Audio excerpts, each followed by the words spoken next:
Today's leaders face the challenge of leading 5 different generations. My guest this week, Mark White, is going to share his research and experiences that address expectations implicit with leading each and every generation that we serve. I had an opportunity really early in my leadership journey to understand that there was a huge difference between the generations that we represented on our campus. I had the opportunity to be able to observe a teacher that was well into 30 years of teaching, and they were having a little bit of trouble in their classroom, and I got to observe just the wonderful tactics that were being used, but also some things that need to be improved. And when I had an opportunity to sit with my principal and this teacher, I shared with them exactly what I observed, which was a lot of teacher-directed instruction.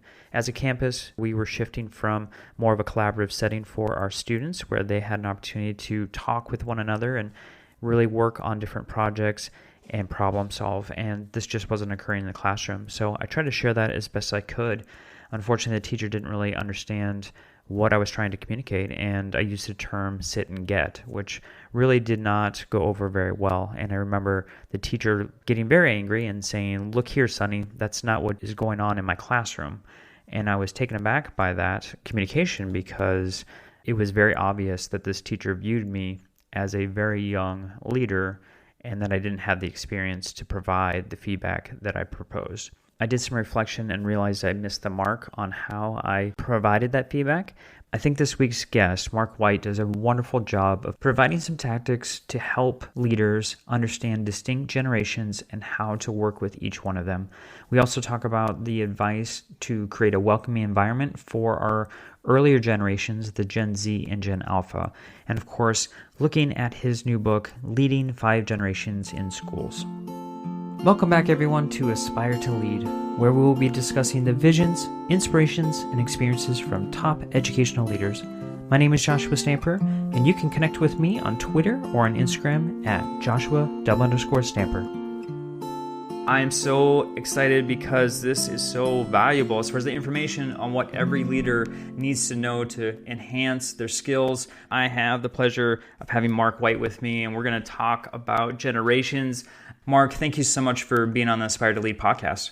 Well, it's great being here. Thank you. Yeah, Mark, I've heard so many great things. Dwight Carter was actually on the podcast, and he was like, you have to have Mark on. He's fantastic. And just the short time that I've been with you, I know what he's talking about. So, Mark, will you just share with the listeners about your leadership and educational journey? Yes, I've been in this for about almost 4 decades now. Began as a teacher. I've taught at the middle school level, high school level, mainly high school English. Been an assistant principal, assistant superintendent. I've worked at all levels as an administrator. After I retired as a superintendent, started filling in here and there. I worked in the inner city. I worked in suburban schools, rural schools. I've also consulted across America, I say from New York to LA and lots of spots in between. About the last 6 years, I've observed around 3,000 lessons and all levels all over America. And I've trained thousands of people in various formats, from keynotes to in-person all day to online. And so I've just picked up a lot. I feel blessed. It's like I've gotten this weird master's degree in American education, so I can see what's going on coast to coast and see how it's different, how it is similar. I love it. You have such a vast knowledge and experience, and I'm so grateful that you're on the show. So I want to dive in real quick. Your book, 5-Gen Leadership, Leading 5 Generations in Schools in the 2020s. And I'm so curious about just the topic. I remember becoming a leader very early in my career. I was 30 when I started in my leadership journey, and I was having to work with folks that were in their 50s and 60s, and they were in education for like 30 years. And I was trying to help them, and I could definitely tell there was a generational gap with that experience. And so I just want to know kind of what your book is about and help that as kind of our guide for our conversation today. Yeah, well, how this came about is I was training some teachers one day in deep South Texas, so about 50 elementary teachers. I was doing this generational exercise to try to help people understand their generations. So some obstacles they have to overcome to understand our 2 generations today, Gen Z and Gen Alpha in our schools. And so I had these groups broken up into 4 generations: the boomers, the Xers, the Millennials, the Gen Zers. And a lot of people don't even realize yet we have Gen Z in the teaching staffs. A lot of administrators don't get, oh, they're not Millennials. No, they're Zers. That's a little bit different. Alphas are different in the elementary levels. Anyway, at the end of this exercise, I asked these 3 young Gen Z teachers, hey, I put them on the spot. They were newbies. I said, if you could change PD, professional development, what would you do? And they kind of hemmed and hawed, and everybody kind of laughed. Oh, we put them on the spot. And one of them said, I wish sometimes that everybody would just leave us alone and let us go figure it out. And that hit me like a thunderbolt. I say that she plunged a Gen Z knife into my baby boomer heart, as a trainer, because I knew that things were changing. You said, you were picking up on it. I was. We had these boomers who didn't like to use technology. You have to show them everything. I'm a boomer. Here's what it looks like. Here's what I want you to do. All the way down to the Zers who've been figuring it out their whole lives. When they get a new phone, when they play a new game, when they open a new app, a new social media stream, they don't read directions to figure it out. But that's what the older people do. The Xers and the boomers were doing that. And so I noticed in my training, that's it. And so what it's done is it's changed the way I approach training and how I approach staffs. And if I were leading schools today, one of the first things I'd be looking at, and I tell people this, is what is your staff made up of? If you're a top-heavy staff with a lot of seniority, you've got still some boomers left and Xers. Xers now are a lot of in the upper-level positions, as are the Millennials moving in. What does your staff look like? Is it top-heavy, or is it a lot of new people coming in? What kind of friction are you having? How's the communication? How's the technology? What are you seeing? That all shows up in the generations. Looking at the makeup of my schools within the last 5 years, it was very diverse as far as new grads coming out of school, not even being in the classroom at all, to those who have been, like I said, in the classroom for up to 30 years. So, what are some big differences in the generations in education, and what do we need to know about as leaders to help them be successful in schools? Here's one of the biggest new gaps, and I call it the internet generation gap. If you look at when the internet was coming in the 80s and 90s, we had our boomers and Xers growing up for the most part without the internet. The internet really started hitting the households in the 90s and the early 2000s, okay? So a lot of our Xers and boomers didn't have the internet. Millennials and Gen Zers had the internet, and that has made all the difference because the internet sped things up. And if you go back and look at Moore's Law with the processing speeds, if you look at what's happening with Buckminster Fuller and the doubling of knowledge, it explains why things are getting faster. The boomers and the Xers grew up in a much slower world. And the Gen Zers and the Millennials grew up in an accelerating world. They're used to the change. Some of the boomers and Xers have more trouble adjusting to it. We have to guide them through it more. The Xers, the Gen Xers and the Millennials, they'll take off with it. Technology, that's one reason why you see some of the older people, not all. I'm a boomer and I use a lot of technology in my trainings in my life. I hardly write anything anymore. They've had to adjust to it. And some of them have said, I don't want to do it. I can't do it. And COVID, as you know, has driven a lot of the boomers out of education. Yep. They reached retirement age. They've gotten out. I was doing a keynote a couple of weeks ago for a state principals association. And in my keynote, I have people identify themselves by raising their hands. Are you a boomer? Are you an Xer, a millennial, a Gen Zer? I said, boomers, where are you? 200 people in the room, 2 hands went up. Wow. Now, there are more boomers than that in the state, but I think a lot of the boomers have gotten out. We have a lot more of the Xers moving up. So I think if people understand that older people can change, or as I say, more mature people, let's say more mature, not just older, right? Right. More mature people can change, but it takes some guidance, a little bit more help from them, from the people who are guiding them. So you talked about Gen Z and Gen Alpha. I'll be honest, I've never heard Gen Alpha before. So a lot of people have not. Yeah. So you talked about them being in elementary school, but for educators or leaders, that are listening, what is the difference and what is a Gen Alpha? Okay, a Gen Zer was born from 2010 down to around 1995. And so the Alphas began in 2011. And they were named by Mark McCrindle, who is a researcher in New Zealand. And he's one of the foremost researchers of generations out there. He's really into the marketing side of it, but he writes a lot of really cool blogs and has a lot of ideas about generations. And he named them Alphas because he said Alpha is the beginning. They came out about the same time the iPads were coming out. And 29, 10, 11 is when we also started getting social media. It's when we started getting smartphones. And I point out to people, it's only been since then that these things have come into our lives. And so the alphas are now up through about 5th or 6th grade. And so we have to understand that they are the true digital natives, the first ones. Yeah, the Zs grew up with a lot of technology, but these kids are growing up with iPads, smartphones, their parents' smartphones. The Gen Alphas will be the first generation to live in mass to see 2100. And I tell people all the time, we can't just look at where we are right now. If we're teaching these Gen Zers and these Gen Alphas, and the Gen Zers are all the secondary kids up through college. If we are training them, let's not just think about 2022. Let's think about the prime of their lives. I tell people, take the age of your student and add 50 years to it, to 2072. How old will your students be then? Many of them will still be in very productive primes of their lives.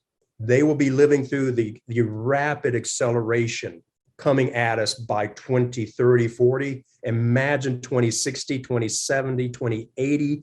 Alphas are saying might be the first generation to spend more of its time in virtual reality than in the real world. It's just going to be the passion generation. As you know, technology gets stronger. We have more free time.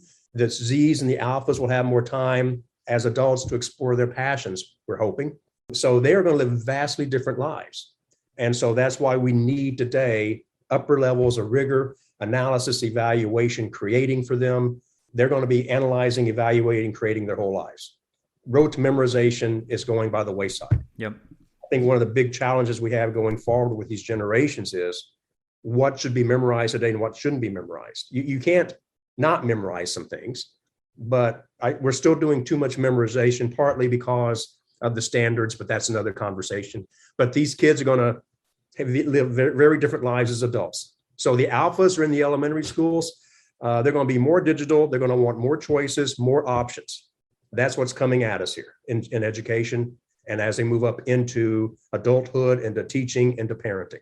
My mind is blown right now because I'm just thinking of what education is potentially going to be looking like. And it's going to look, like you said, vastly different than what it currently is now. And honestly, it's pretty exciting too. So I'm just thinking now, as far as our leadership, you said it earlier, our Gen Z is starting to get into that field, and eventually our millennials also. So what are they going to need to do to prepare education, and how should they start changing it for the next decade and for, like you said, Gen Alpha? Excellent question. And this is what is so critical. That's why I named the book Leadership in the 2020s. We are in a decade, I believe, of transition, because what's happening is this. As I mentioned, the boomers are retiring. By 2030, 2032, a lot of the Gen Xers will be retired. So we're going to have a lot more Gen Zers and millennials leading our campuses. Now, we have millennials leading campuses now, but imagine when they are teaming up with the Gen Zers, who are even more digital than they are at times. They're going to be much more open, I think, to new ideas. We're going to have more millennials moving into, by that time, high-level positions in district offices. They've lived through changes their entire lives. They don't accept the status quo.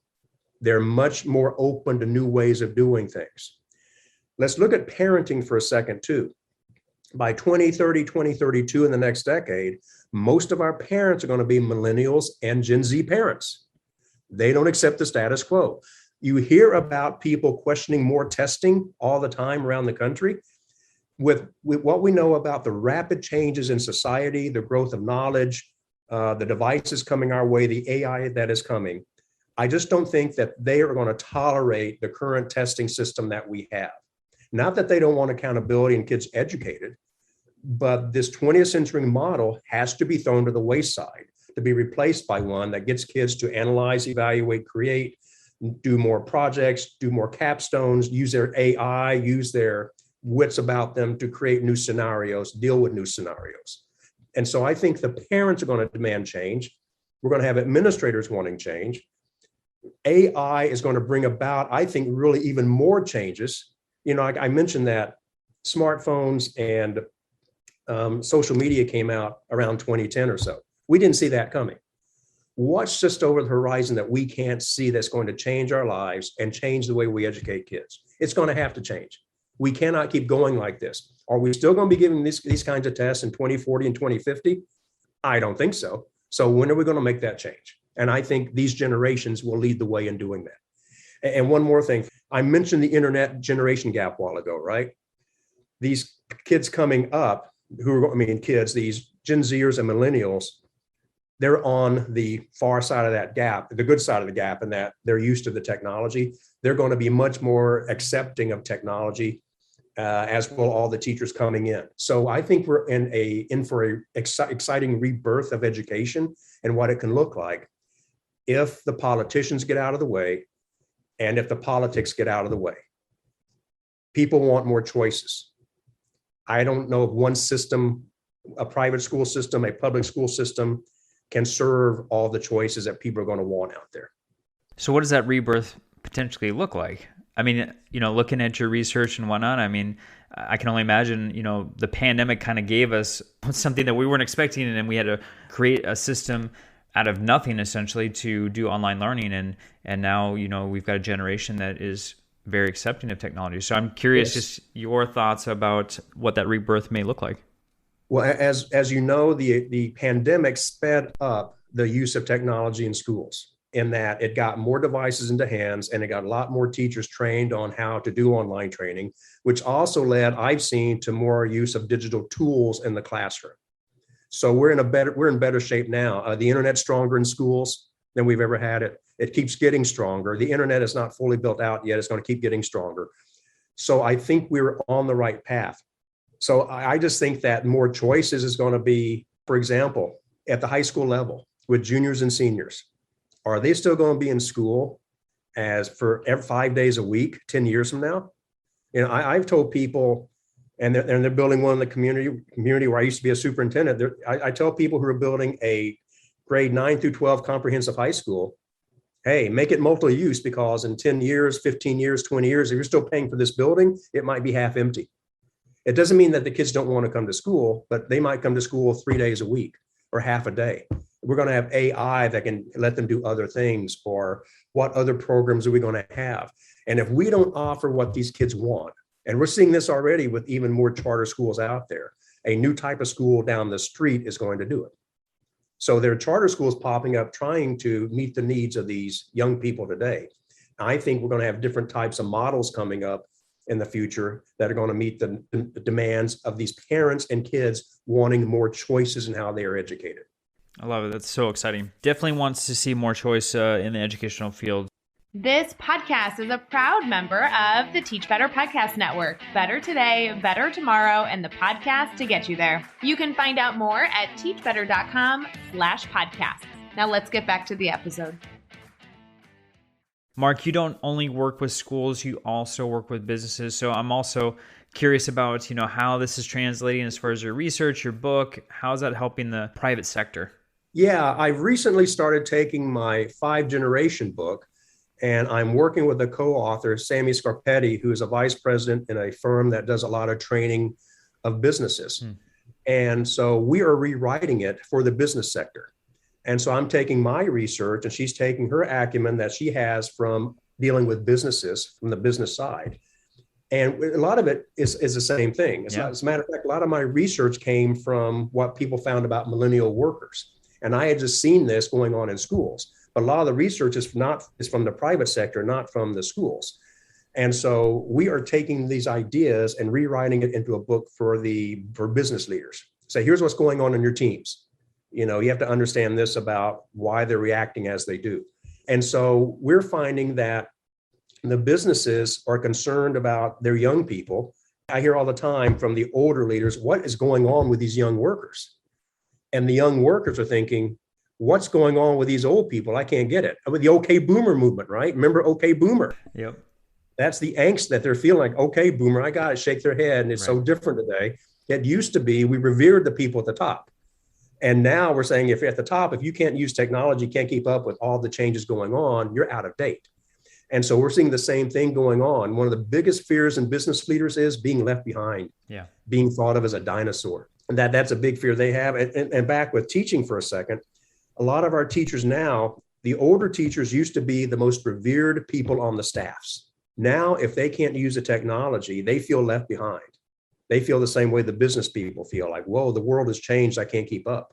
And the young people will respect them for the traits that they have, but they have different ways of viewing the world, different ways of wanting to teach with technology, with the way they keep changing the pacing, the way they change their variety of tactics. It's just a different world for young people today.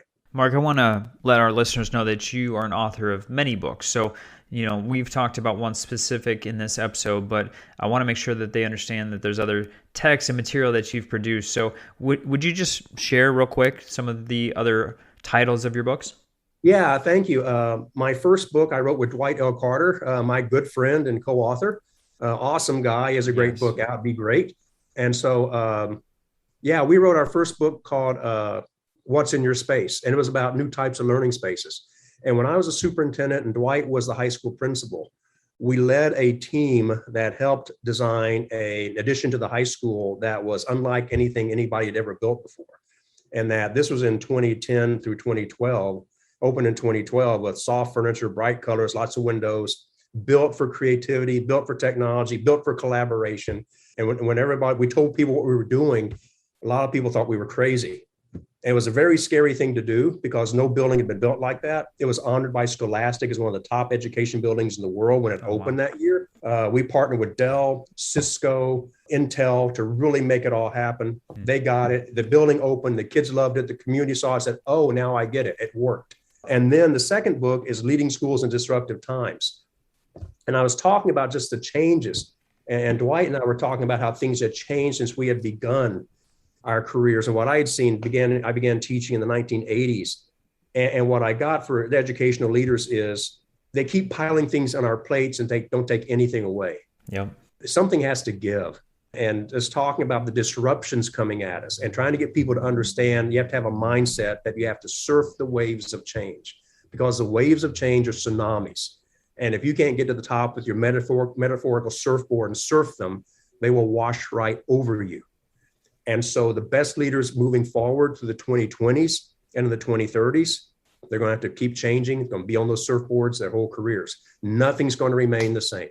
Nothing's going to remain the same. Yeah, I love the imagery of that. That's because I think a lot of people feel like the tsunami just hit and they're trying to recover. So I think that's a great text and people can definitely associate with that. So Mark, I love ending the conversation with one question, and I ask all of my guests this, which is if there's one actionable item that our leaders can do tomorrow or next week, what is something they can do to enhance their leadership skills? I think they have to develop a multi-generational lens through which to see their staffs. Instead of looking at it through your own generation, for example, I'm a boomer. Instead of me looking at that young teacher and saying, well, why won't that young teacher stay late like the others and get the work done? Well, the young teacher is very loyal. The young teacher wants to do a great job. But the younger you go through the generations, the more they want, for example, a life and work balance. And they'll put the work in at home late at night or something like that. And other times, but there are times they want to get away and just go hang out. Yep. And so we have to look at that. We have to help see life through the eyes of the young people. If there's a conflict going on with an older teacher or with an administrator or something like that, help them understand what's going on with that older person, why that person is saying that and thinking that, and all these generations in between. Everybody brings a slightly different perspective because of how they grew up, how they see the world, to how they act in the world and see the world today. Mm-hmm. And so if they can understand that, that's going to go a long way in helping them understand and work together and make it through this disruption that is going to do so much to disrupt American education, I think, in the next decade. Wow. Such wise words, Mark. I absolutely think this episode is very valuable for our leaders because that is something that every school building is probably dealing with because we have, like you said, all these 4 different generations trying to coexist in one environment, and it's tricky sometimes. So I just love what you provided as far as advice. How can our listeners connect with you on social media?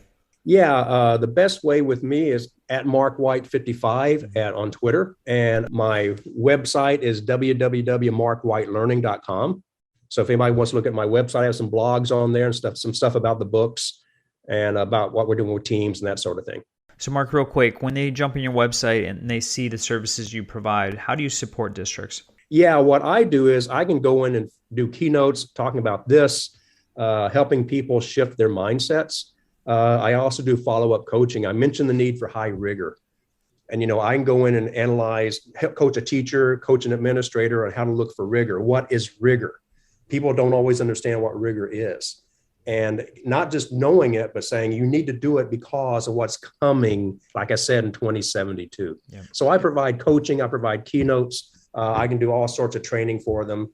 So I enjoy working with all kinds of educators. It's still my passion. I am so blessed in that I have found early in my life that I wanted to be an educator.